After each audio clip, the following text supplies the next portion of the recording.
The roses that spoke in silence. The golden evening light spilled softly across the kitchen, wrapping everything in a warm glow that felt almost too perfect.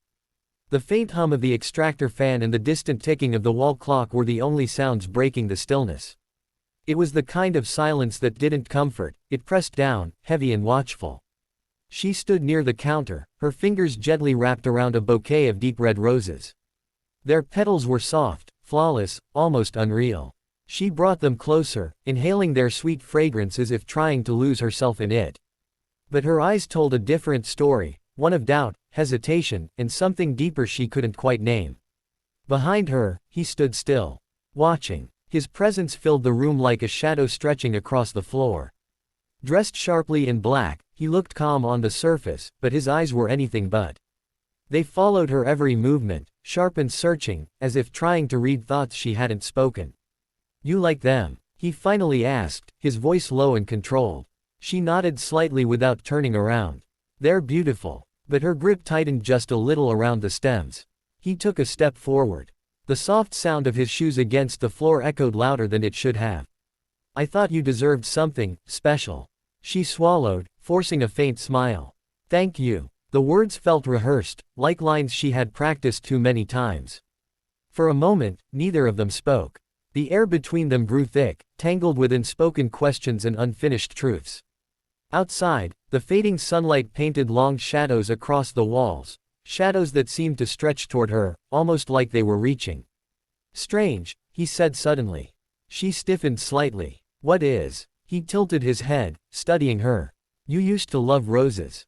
You couldn't stop smiling when you saw them." Her breath caught. "Used to. I still do," she replied quickly, though her voice lacked conviction.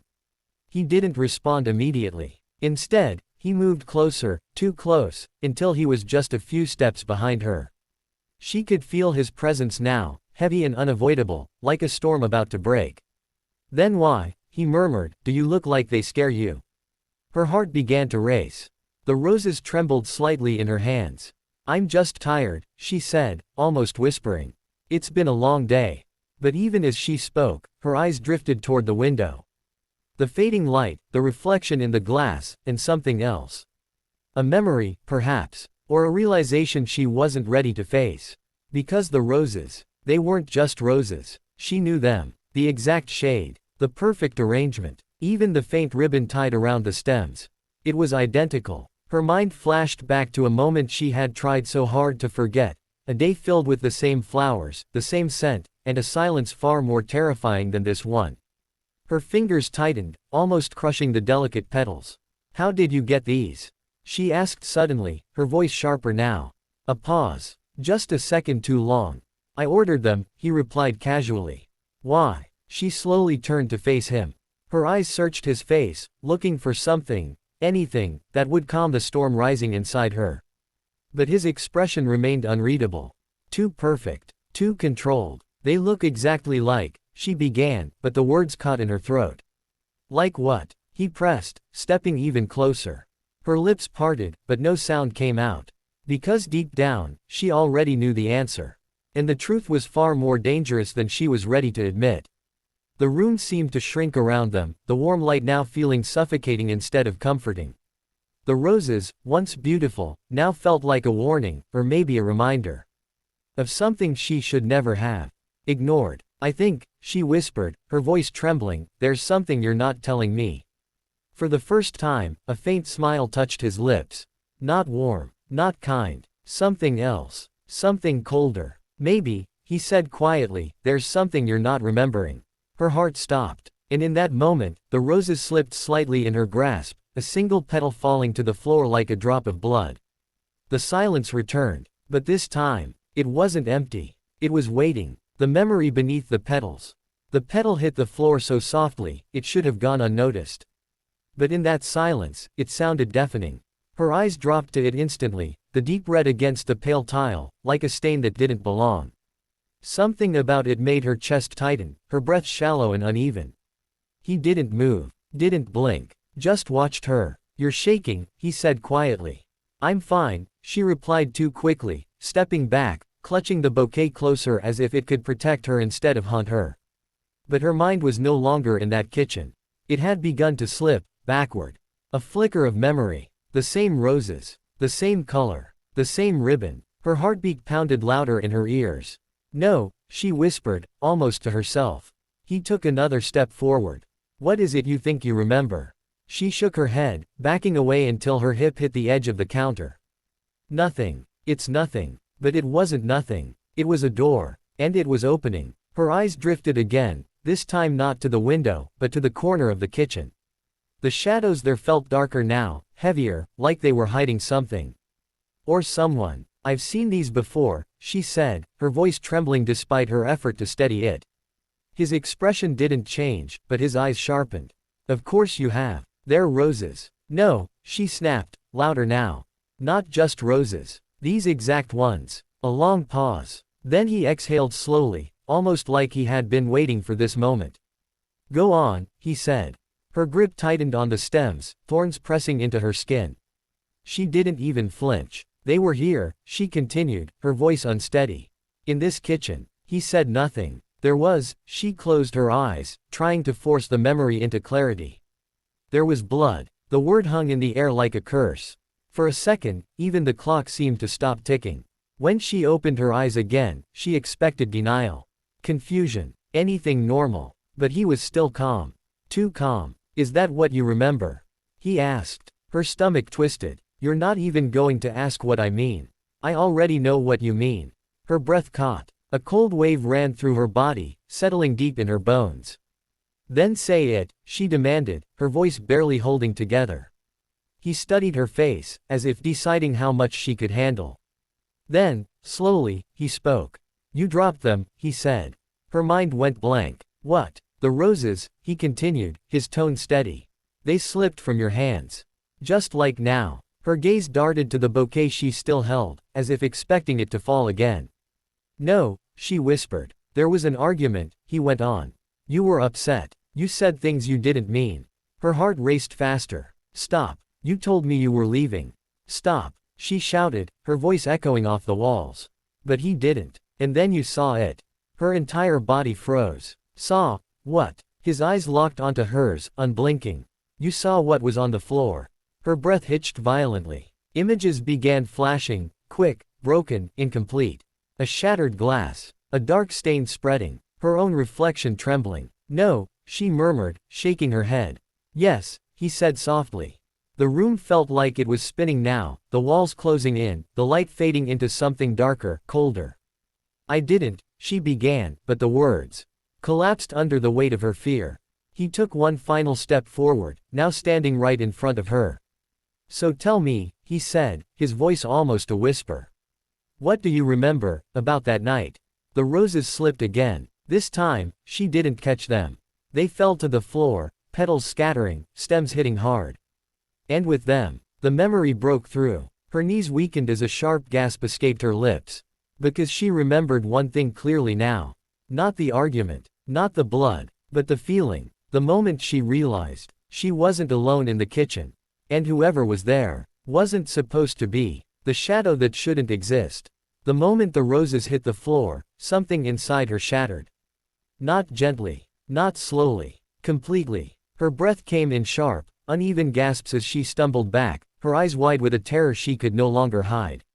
The kitchen wasn't just a kitchen anymore, it was a memory unfolding around her, piece by piece, dragging her back into a night she had buried deep inside herself. I remember, she whispered, her voice fragile, almost unrecognizable. He didn't interrupt this time. He just watched, waiting. Her gaze drifted past him, locking onto the empty space near the doorway. But it didn't feel empty anymore. Her body reacted before her mind could catch up, her chest tightening, her pulse racing like she was standing in that exact moment again. There was someone there, she said slowly. A flicker of something passed through his eyes, but it was gone too quickly to name. Someone, he repeated. She nodded, her lips trembling. Not you, not me, someone else. The air turned colder. Even the golden sunlight now felt distant, as if it belonged to another world entirely. I thought it was my imagination, she continued, her voice gaining strength with each word. I thought I was just scared, that I was overthinking. Her eyes snapped back to his. But I wasn't, was I? He didn't answer right away. And that silence. It told her everything. Her stomach dropped. You knew, she said, stepping back from him as if seeing him clearly for the first time. You knew there was someone else in this house. His jaw tightened slightly, but his voice remained calm. You're remembering things out of order. Then fix it, she shot back. Tell me the truth. Another pause. Longer this time. He ran a hand through his hair, exhaling as though the weight of something long hidden was finally catching up to him. That night, he began carefully, wasn't as simple as you think. Her heart pounded. Then what was it? You were right about one thing, he said. You weren't alone. A chill crawled down her spine. Every instinct inside her screamed at her to run, but her feet refused to move. Who was it? She asked, her voice barely above a whisper. He looked at her, really looked this time. Not cold, not distant, but conflicted. You don't remember calling anyone? He asked. Her brows furrowed. Calling, who? He hesitated. And in that hesitation, her fear turned into something sharper. Who did I call? She demanded. He stepped closer, his voice lowering. You called for help. Her mind reeled. Help? Why would she need help? I don't understand, she said, shaking her head. From what? But even as she asked, the answer began to form. Not clearly, not fully, but enough. Her breathing slowed, not from calm, but from realization. There was a fight, she said slowly. Not just an argument, something worse. He didn't deny it. And I was scared, she added. Yes. Her eyes widened. Of you. That question lingered between them like a blade. For the first time, he looked away. And that was all the answer she needed. Her chest tightened painfully. No, she whispered, backing away again. No, that's not right, you wouldn't. You don't remember everything, he said quickly, almost defensively. You're filling in gaps with fear. Then fill them for me. She cried. Because right now, it feels like I was terrified of you, and I don't know why. Silence crashed over them again. Heavy, unforgiving. Then, a sound, soft, but unmistakable. A faint creak echoed from somewhere deeper in the house. Both of them froze. Her eyes slowly shifted toward the hallway, her heart slamming violently against her ribs. That, she whispered, her voice breaking, that's the same sound. His expression changed instantly. The calm was gone, replaced by something darker, something urgent. You heard that? He asked. She nodded, her entire body trembling now. It's still here, she said, panic rising in her voice. Whatever was here that night, it never left. Another creak. Closer this time. The air felt suffocating, alive. He turned toward the hallway, his posture tense. Then, without looking back at her, he said quietly. Now you remember the wrong part. Her breath caught. What does that mean? She asked. But he didn't answer. Instead, he took a slow step toward the darkness. And as the shadows seemed to shift and stretch unnaturally along the walls, she realized something far more terrifying than anything she had remembered. This wasn't just about the past anymore. Because whatever had been in that house that night was still there, watching, waiting, and this time, it wasn't hiding, the truth that refused to stay buried. The hallway stretched before them like a mouth ready to swallow everything whole. Another creak. Closer. He stopped walking. She didn't breathe. For a moment, neither of them moved, as if even the smallest sound might awaken something far worse. Then, slowly, he turned back to her. The tension in his face had changed. The control he once held so tightly was slipping. This is why I didn't want you to remember, he said quietly. Her voice trembled. Remember what? He looked toward the hallway again, then back at her. The truth. Her heart pounded. Then say it. A long silence followed, one that felt heavier than anything before. Finally, he spoke. That night, you weren't scared of me. She blinked, confused. But you said. I said you thought you were, he interrupted. Because it was easier than accepting what was really happening. Her breath caught. What was happening? She whispered. Before he could answer, a shadow moved. Not a trick of light. Not imagination. Something shifted at the far end of the hallway.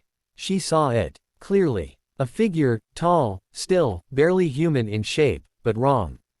Its edges blurred like smoke, its presence bending the light around it. Her entire body went cold. Her voice broke, that's what I saw. He nodded slowly. Yes. Her mind screamed at her to run, but her legs refused to obey. It came that night, he said, his voice low and steady now. You heard something. You called for help. But by the time I reached you. His words trailed off. By the time you reached me, what? She pushed, desperate now. His eyes darkened. You weren't alone anymore. The figure in the hallway twitched. Just slightly. But enough. A soft, distorted sound followed, something between a breath and a whisper. Her chest tightened painfully. It's real, she said, panic flooding her voice. It's actually real. Yes, he said. And it feeds on fear, on memory. Her thoughts raced. Then why didn't we leave? Why are we still here? His silence answered before his words did. Because it didn't let us, he said. Her stomach dropped. What do you mean? It doesn't just stay in the house, he explained slowly. It stays with the person who sees it, who remembers it. Her eyes widened in horror. No, you forgot, he continued. And when you forgot, it weakened. It couldn't reach you anymore. The realization hit her like a wave. And now, she whispered. You remember again. The figure in the hallway took a step forward. This time, there was no mistaking it. The air turned heavy, suffocating, as if the walls themselves were closing in. Then what do we do? She asked, her voice breaking. He looked at her, really looked at her, for the first time without distance, without control. Last time, he said, I made a choice. Her heart pounded. What choice? I made you forget, he admitted. I took the blame, let you believe you were scared of me, because it was the only way to protect you. Tears filled her eyes. You lied to save me. Yes. The shadow moved closer. Faster now. Its form twisting unnaturally, stretching as if reaching for them. So what do we do now? She cried. He stepped in front of her, placing himself between her and the darkness. This time, he said softly, you don't run from the truth. Her breath shook. And if I can't? He gave a faint, sad smile. Then you trust me. The figure lunged. The lights flickered violently. The room seemed to collapse into darkness. But she didn't look away. Her fear surged, clawing at her mind, trying to break her again, but she held on. To the truth. To the memory. To him. I remember, she said, her voice trembling but strong. I remember everything, and I'm not afraid anymore. The moment the words left her lips, the shadow froze. Its form flickered, twisted, and then, it shattered into nothingness, dissolving into the air like it had never existed. Silence. Real silence. The weight lifted. The air returned. The light steadied. She collapsed to her knees, gasping for breath, her body trembling, not from fear this time, but from release. He turned slowly, looking at her with something softer than she had ever seen before. It's gone, she whispered. He nodded. Yes. Tears rolled down her cheeks as she let out a shaky laugh. All this time, I thought you were the danger. He crouched beside her, his voice gentle. Sometimes, he said, the scariest thing isn't what's in front of us. She looked at him. It's what we refuse to face. She closed her eyes, letting the truth settle within her. Not everything that feels frightening is meant to harm. And not everything that feels safe is the truth. But courage. Courage is choosing to see clearly, even when it hurts. Moral of the story. Fear grows in the shadows of denial, but the moment we face the truth, even the darkest illusions lose their power.